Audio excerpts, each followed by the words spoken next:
ব্যক্তিগত জীবনে হুন্ডা অনেক পছন্দ করি, তাই হুন্ডার ছোট্ট একটা ভার্সন ঘরে নিয়ে এলাম।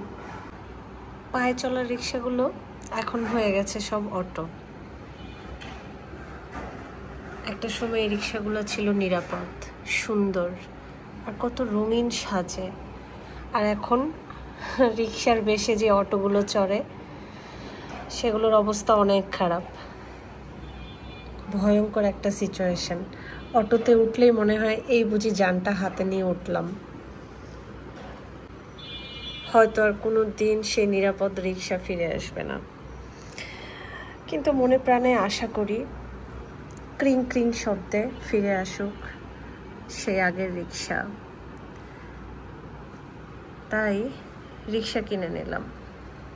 ঘরে থাকুক একটু রিক্সার ছোঁয়া, মানে বাঙালির ছোঁয়া। মাটির মানুষ একদিন মাটিতে মিশে যাবে, তাই আমার বাসায় মাটির অনেক কিছু আছে। সুন্দর ফিনিশ করা মাটি থাকতে হবে বা ফিনিশিং করা মাটির টব বা যে কোনো শোপিস থাকতে হবে, ব্যাপারটা তেমন নয়। একদম ফিনিশ ছাড়া এরকম অনেক কিছু আমার বাসায় আছে। এটা একটা সুন্দর মাটির শোপিস। এটাকে কলমদানি অথবা যে কোনো একটা ছোট গাছ লাগিয়ে দেওয়া যাবে। মেনলি এটা হচ্ছে একটা ঘুষি। আমার সাথে বেশি তেরিং বেরিং করবে তো খাবে একটা ঘুষি।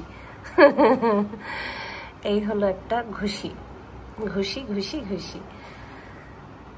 মাটির এই ঘুষির হাতটা দেখতে দারুণ সুন্দর।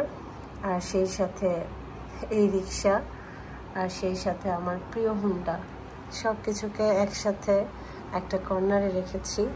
আর এই তো আছে ক্যাকটাস, এখানে আছে মানি প্ল্যান্ট। খুব সুন্দর এই কর্নারটা।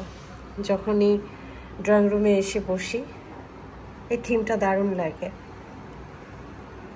ভাবলাম আপনাদের সাথেও শেয়ার করি, কেমন লাগলো জানাবেন।